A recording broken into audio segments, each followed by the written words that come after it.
Welcome, welcome, welcome, and Merry Christmas again. I hope everybody had a wonderful holiday, whether it was peaceful, quiet, fun, chaotic, whatever it was, full of family, friends, solitude. It's all good. Let's take a deep breath together. We breathe in, hold it at the top, and then exhale. Knowing and affirming that breath is life and life is breath, not just the physical breath, but the spiritual breath, the expression of God, some call the Holy Spirit.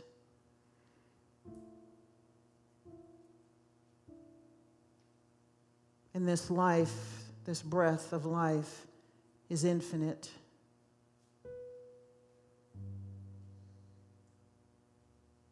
So we breathe in love and breathe out love, knowing that it is infinite. We breathe in peace and breathe out peace, knowing that it is infinite. We breathe in abundance and breathe out abundance, knowing that it is infinite and continues to circulate in our lives as we breathe in and breathe out. We breathe in compassion, harmony, unity, and breathe them out, knowing they are infinite.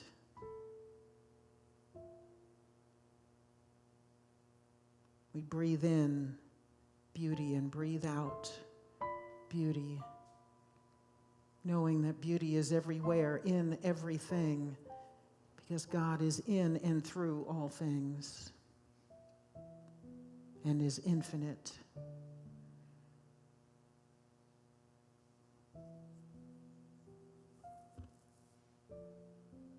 We breathe in wisdom and breathe out wisdom, knowing that it is infinite, everlasting.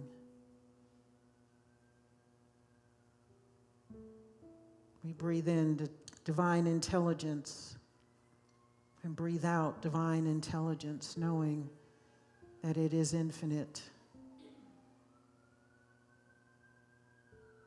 and that there is intelligence in all things, for God is in and through all things.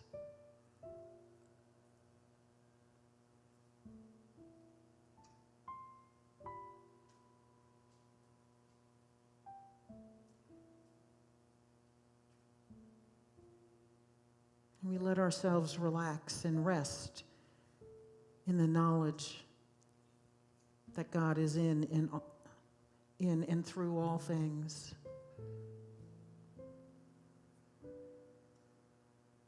including us.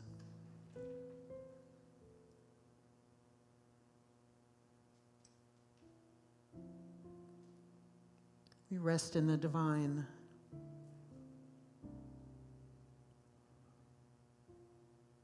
We rest in our own divinity.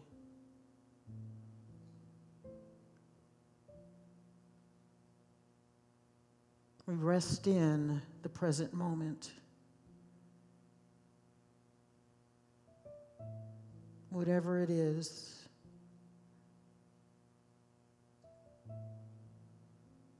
suspending judgment.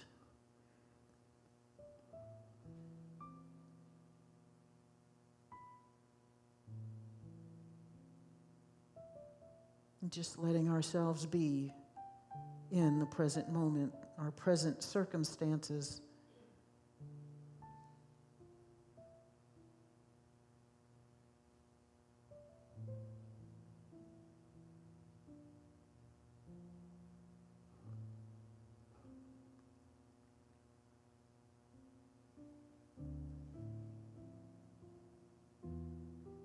So just breathe and relax.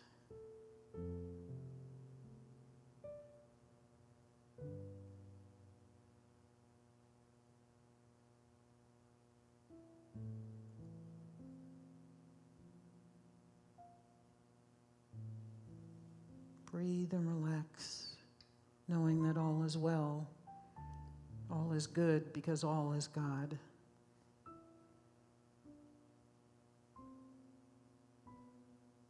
And we open ourselves to this goodness. We open our eyes to the goodness that surrounds us always, in all ways.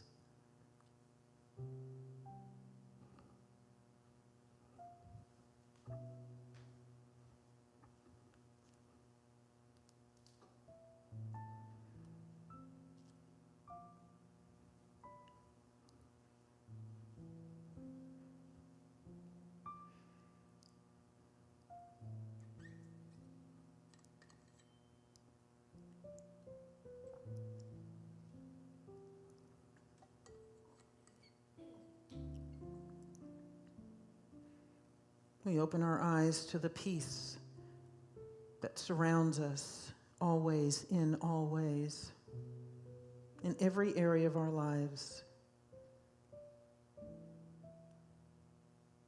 If we will but surrender to it.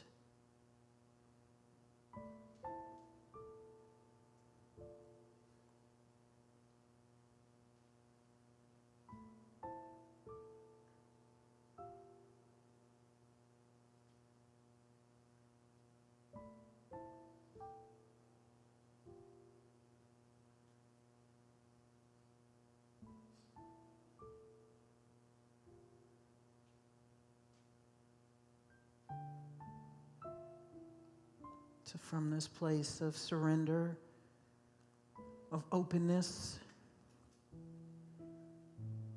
of resting in the divine, which is our true essence, our true home, our true north, we now sing our centering song, Spirit's Prayer. This reading is from a book called Black Liturgies, and this is from a section entitled, For the Beauty in Impermanence.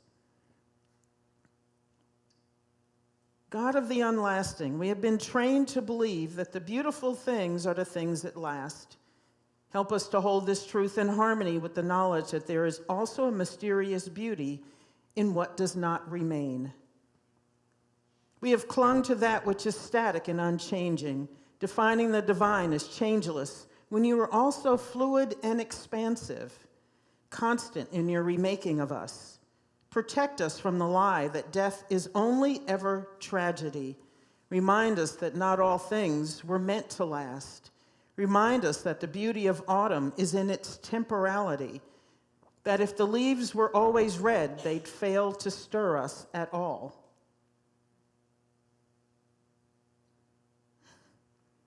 Give us a reverence for the things that rust, that the things that decay become the dirt that sustains us. As we submit to time, not as thief, but as artist, may we apprehend the beauty of fleeting things, every sunset, every first dance, the emptied beehive. Helps us to make space for the grief of all that doesn't last, while still honoring the liberation of all that refuses to stay. If only for a moment there is beauty, we will pause for it. Amen. Hello, beautiful people. It's good to see you guys. Today's word is desire. Inspirational moment is from Lessons in Truth by Emily Cady. Remember this, desire in the heart for anything is God's sure promise sent beforehand to indicate that it is yours already in the limitless realm of supply, and whatever you want, you can have for the taking. Asking is simply recognizing the law of supply and demand. Affirm your possession of the good that you desire. Have faith in it, because you are working with divine law and cannot fail. Do not be argued off your basic principle by anyone, and sooner will the heavens fall than you fail to get what you desire. Whatever you ask for in prayer, believe that you have received it, and it will be yours. Mark 11:24. Knowing the law of abundant supply and truth, that supply always precedes the demand simply being the call that brings the supply into sight, knowing that all desire in the heart for any good is really God's desire in us and for us. How shall we obtain the fulfillment of our every desire, and that right speedily? Take delight in the Lord, and he will give you the desires of your heart. Take right hold of God, and with an unwavering faith, begin and continue to rejoice and thank him that you have, not will have, the desires of your heart, never losing sight of the fact that the desire is the thing itself incepancy. If the good were not already yours in the invisible realm of supply, you could not by any possibility desire it. If you'll repeat the affirmation 3 times. I delight in love, and the desires of my heart are made manifest. I delight in love, and the desires of my heart are made manifest. I delight in love, and the desires of my heart are made manifest. Thanks. Thank you, thank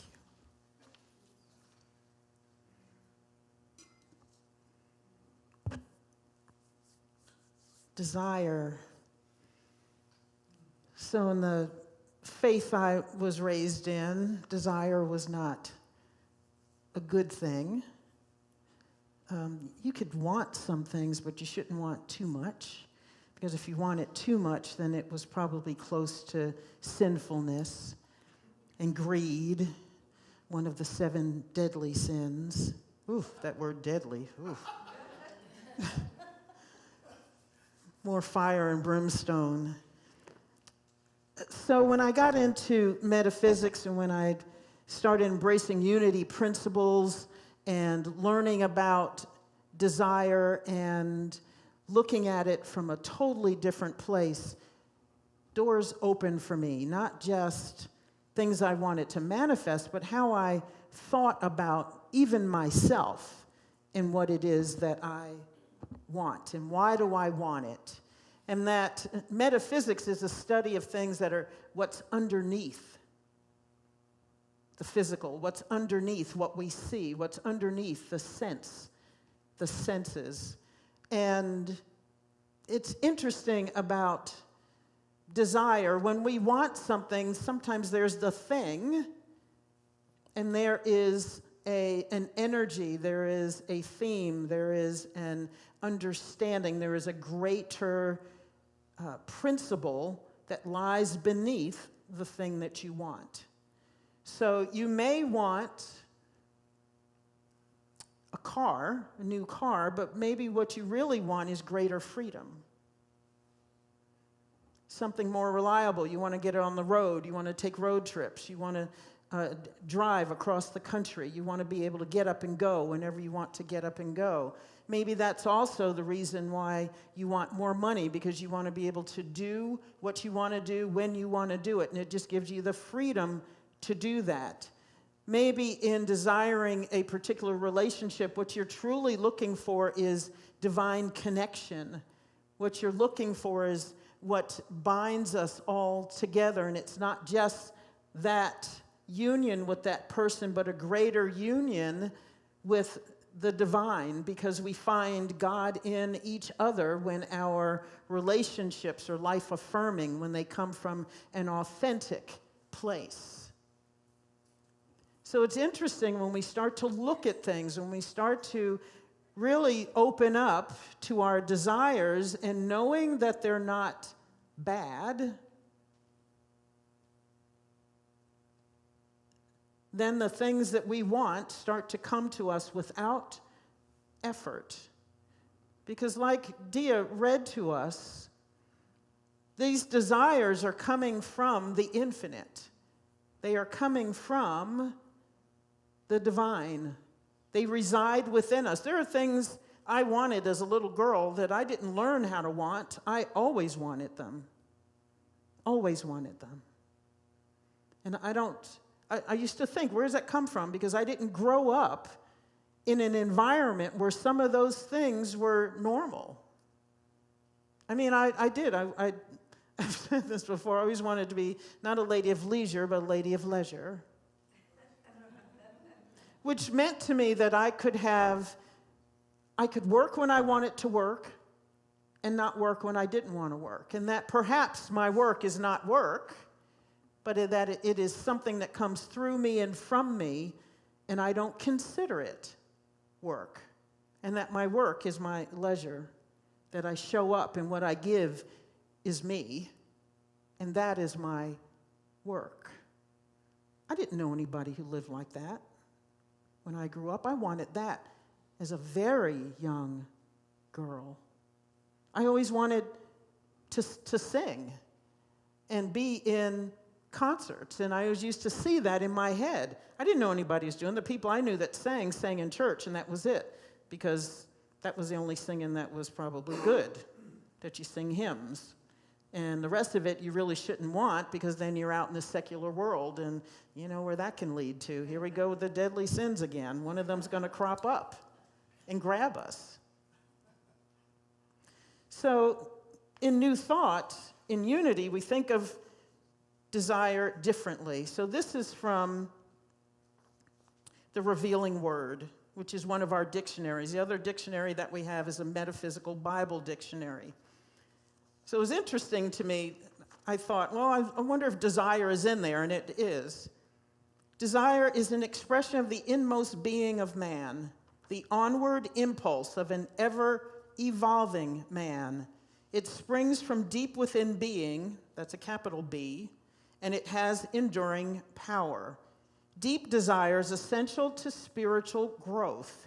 It is desire, earnest, intense desire that draws the whole being up out of mortality and its transient joys into the power to appreciate and to receive real spiritual blessings. That is so not a deadly sin. If nothing else, it is heavenly. I'll read that again. Deep desire is essential to spiritual growth. It is desire, earnest, intense desire, that draws the whole being out of mortality and its transient joy, so out of what is this manifest world, and into the power to appreciate and to receive real spiritual blessings. So in our desires, we find spiritual blessings. Every single thing that I've desired and manifested made me happy with the thing that I got, but there was always a feeling underneath that and around it and all over it that lit me up, because I thought, oh my gosh, look at the power of the divine and the power of my divinity and able to bring that forth. And so that principle that was underneath the thing was really what I was celebrating.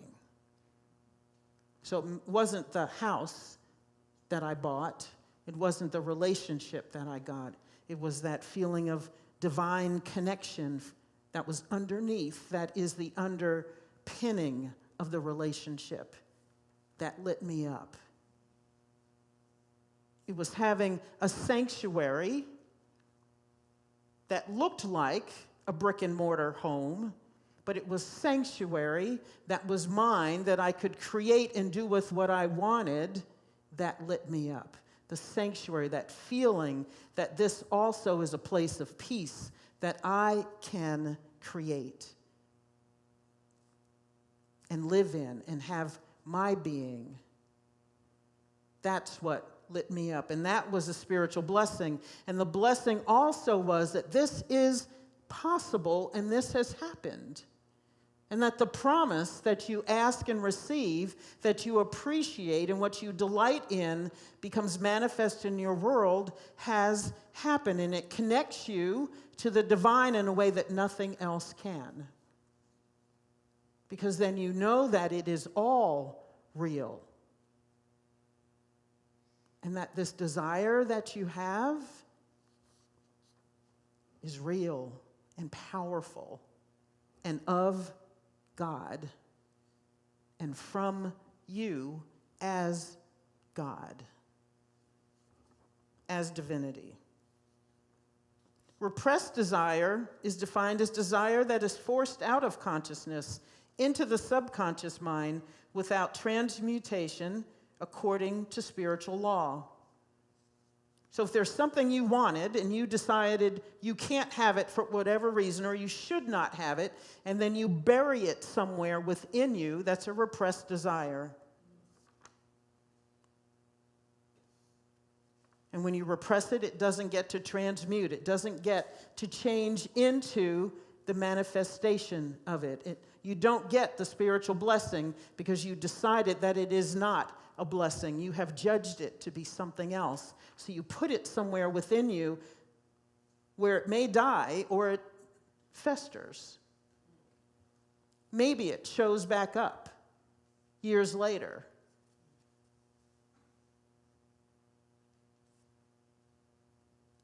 And maybe when it shows up years later, you don't even recognize it. It was something that you wanted a long time ago. Or maybe you do.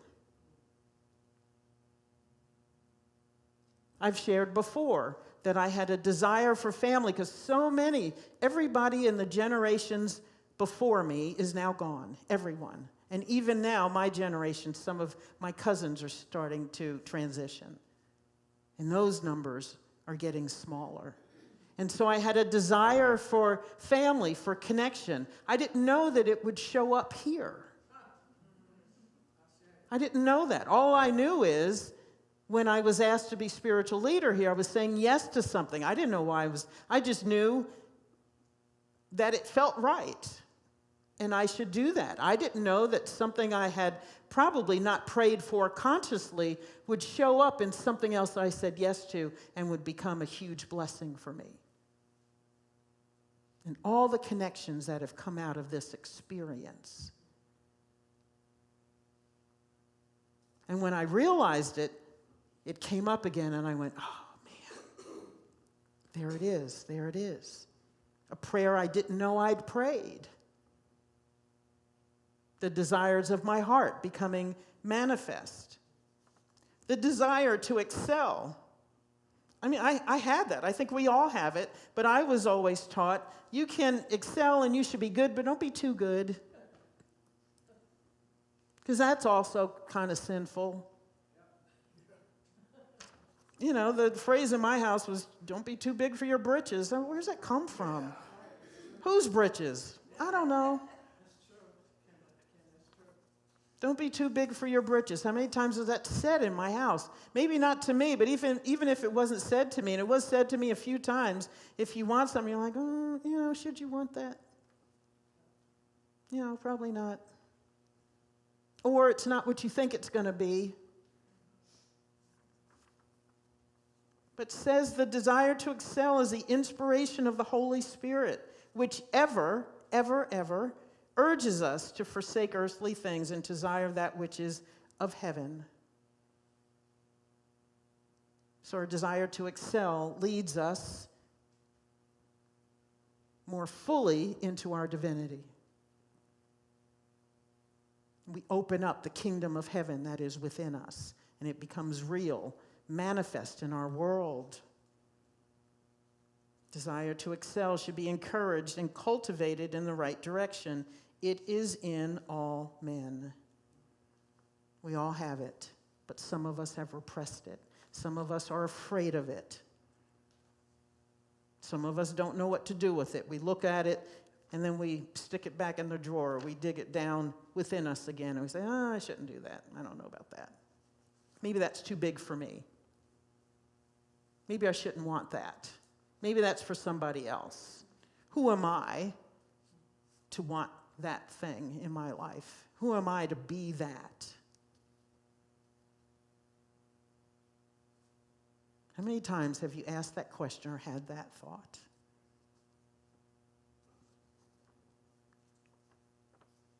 Again, I love looking up the origins of words and the origin of desire. It actually was first recorded in the year 1200 or between 1250. And it's actually a derivative of the word desiderate, which I've never heard anybody say. But the root of that word means heavenly body or constellation. Desiderate. Desiderate. Comes from the word heavenly body or constellation. So what are you really desiring as we move into 2026 and out of this year? What do you want? We've been talking about this for a couple of weeks. As we choose new words for 2026, what do you truly, truly want? What if you didn't edit what you want? What if you didn't dumb it down? What if it wasn't reasonable or rational? What if you didn't know where it would come from, but you know it's in there, you got the word in your head, and you're not quite sure what it is? Or maybe you're afraid to ask, what is it that I want?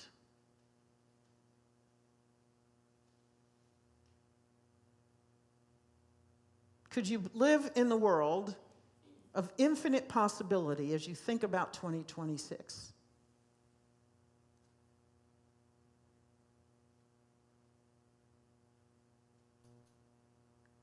What if what you wanted in this next year had nothing to do with your present circumstances, the amount of money you have in the bank, whatever you think your credentials are, whatever you think you've been prepared for, whatever you've been told you've been prepared for, whatever family or friends think about you? What if all of that was off the table? And you cleaned the slate. And you went into the quiet, in a place of solitude, the secret place of the Most High. If you went within and you asked, what do you have for me now?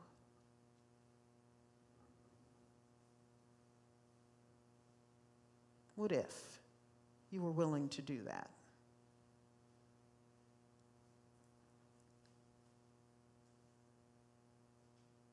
Would you be willing to say yes to that rather than what you think should happen? There are no shoulds in the universe.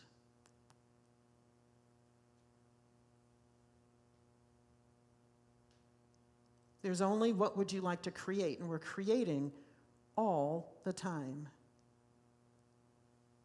Whether you're aware of it or not, your present circumstances have been created by you. So we're always doing it, we just don't always do it consciously. We don't always do it deliberately. We don't always do it with an open imagination. We don't always do it with this third eye wide open. With the aid of divine intelligence and wisdom to guide us, that which I believe is always aware of our deepest desires, those prayers you didn't know you prayed, the things you stuffed down somewhere that you have forgotten about. Those things.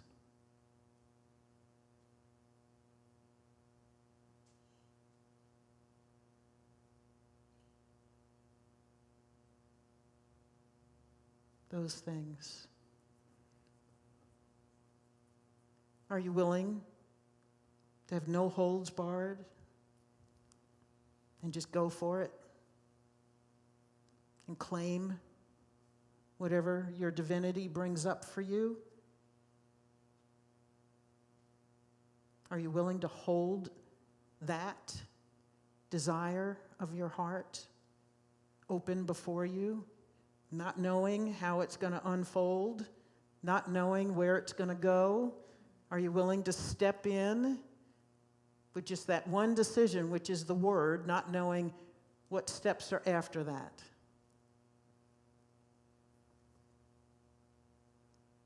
All you know is, I'm asking for this, I'm claiming this.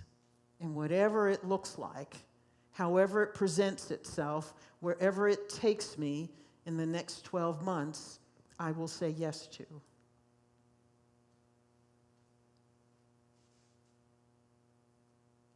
Can you say yes to something and not know the plan?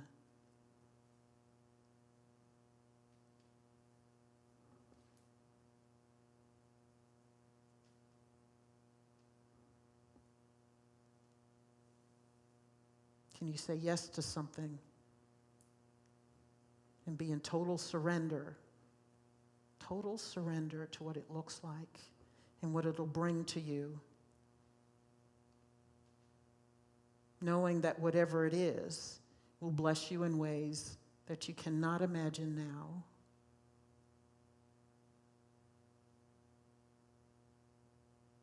I've always had pictures of the things I've wanted. I've always had some kind of scenario in my head that if I claim this, this is what it's going to look like. And the divine always blows my picture out of the water.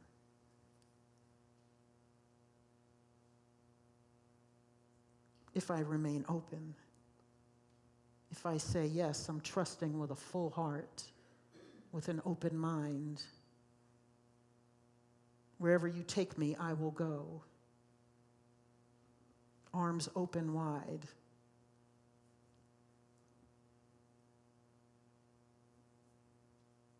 Can you be that open?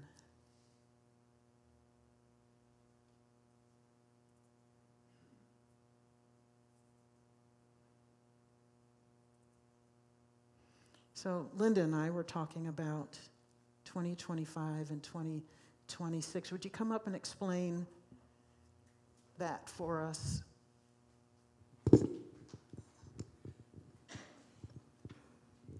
I had to put my notepad down because anytime Kim's talking, I'm taking notes.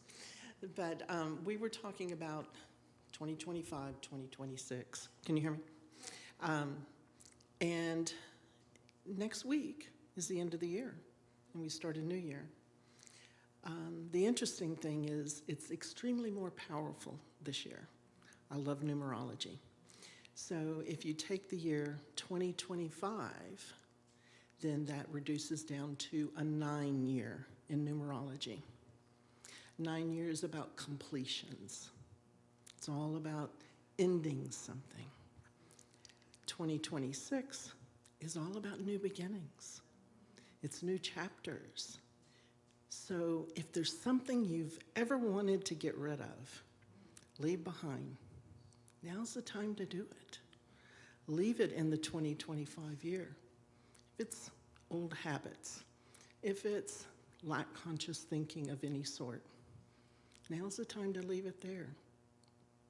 Now, if you've ever wanted to start something, if there's been that desire that has been planted, man, next year is definitely the one to do it because you'll be able to catch the wave of that energy of a 1 year.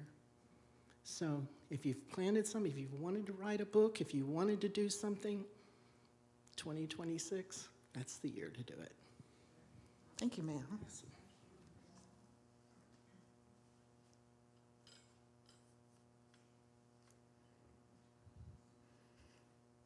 you even have the cooperation of the year itself, things happening, the calendar. It's interesting how the universe has its synchronicities. and its messages to us if we'll be open to them. And again, not see them as evil and spooky and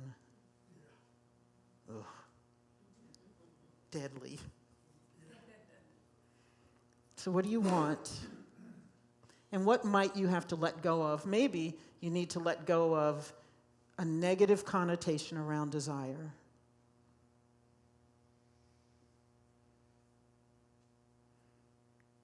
Maybe it's time to let go of these britches that we're not supposed to be too big for.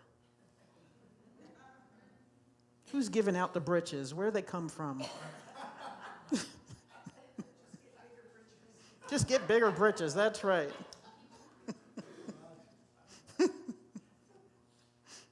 Or have no britches. Just go commando and be free. Be free, people. No britches. That should be a t-shirt. I'm doing no britches in 2026. People won't know what the heck. Unity Saxy. We're doing no britches in 2026. Put that on our sign out front. They'll be lined up outside. I don't know for what, but they'll be lined up outside. I don't know. What a thought that is. I don't think I can get that out of my mind now, that picture.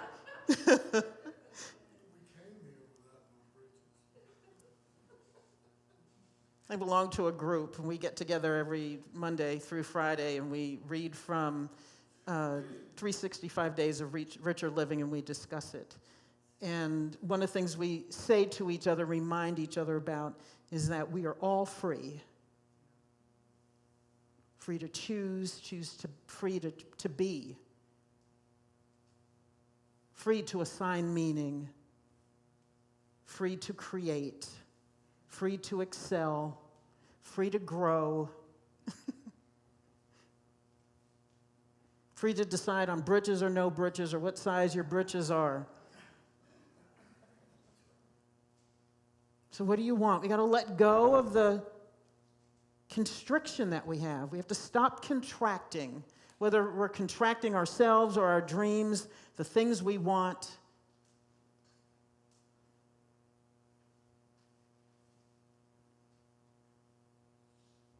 It's time to open our arms wide. No longer accepting crumbs.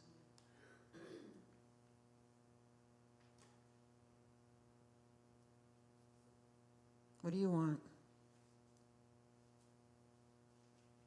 The desires of your heart have been given to you by the divine.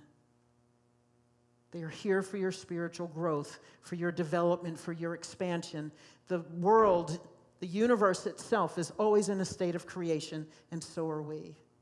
What will you create? And do you want to do it deliberately and consciously and joyfully in 2026?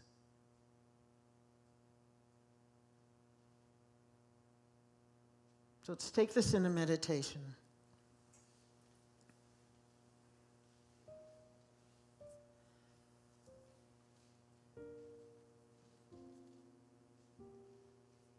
And I invite you to ask the question of divine wisdom, divine intelligence.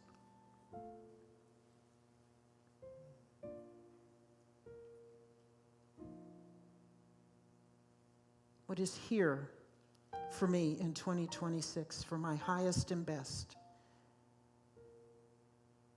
In a world of infinite possibilities, what am I being called to?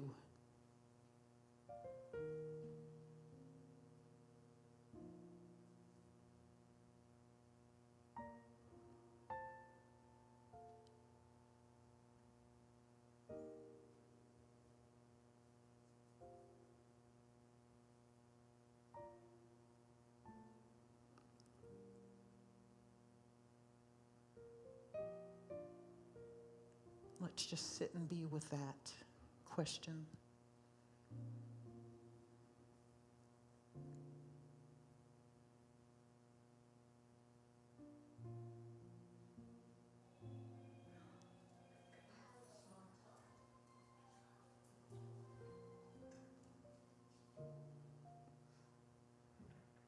And the second question, what must I let go of?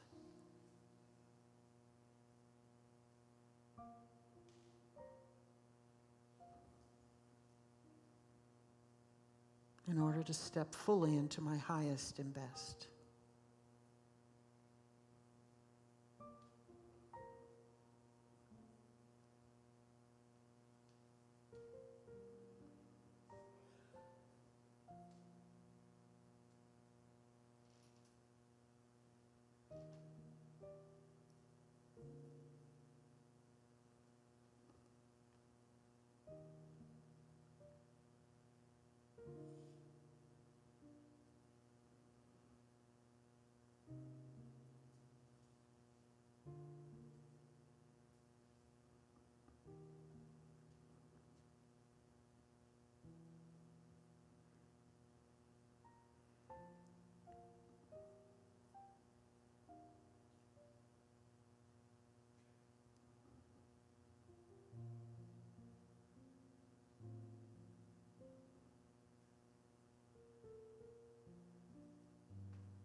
Let's take a deep breath together.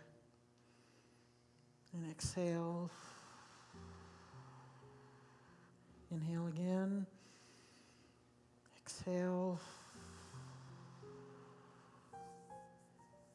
We are thankful for divine wisdom, divine intelligence.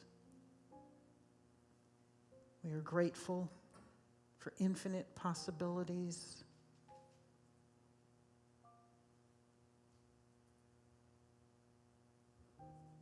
We are grateful for choice.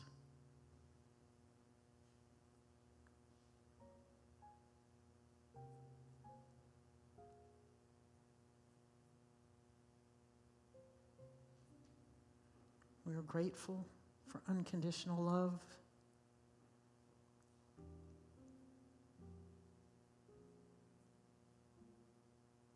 That delivers the desires of our hearts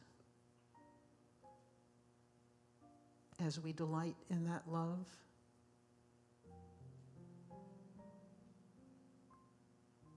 We are grateful for that which we are stepping out of in 2025 and leaving behind.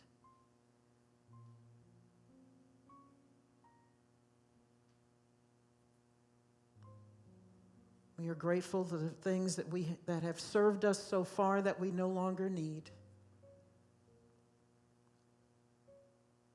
And we are grateful for whatever we are being called into.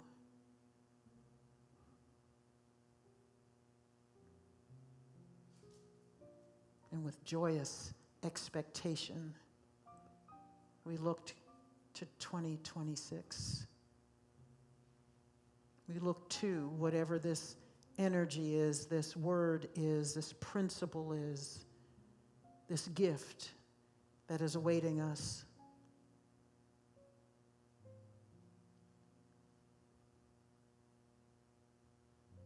And in our gratitude, we know that it shall be delivered in ways that we cannot imagine.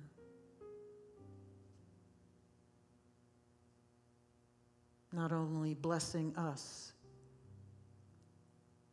but blessing all those who come into contact with us.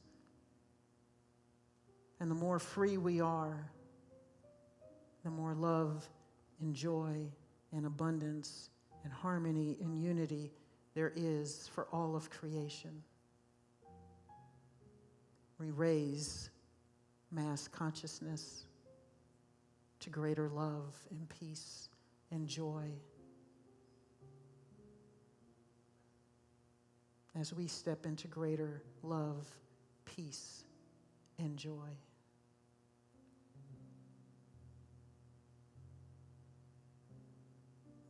So we say yes and thank you for all good things.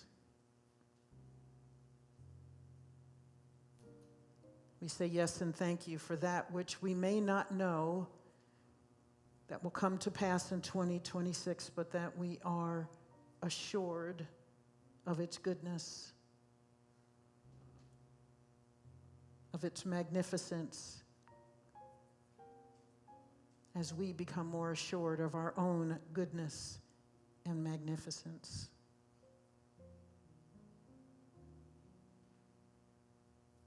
And so it is, and so it shall be. Amen.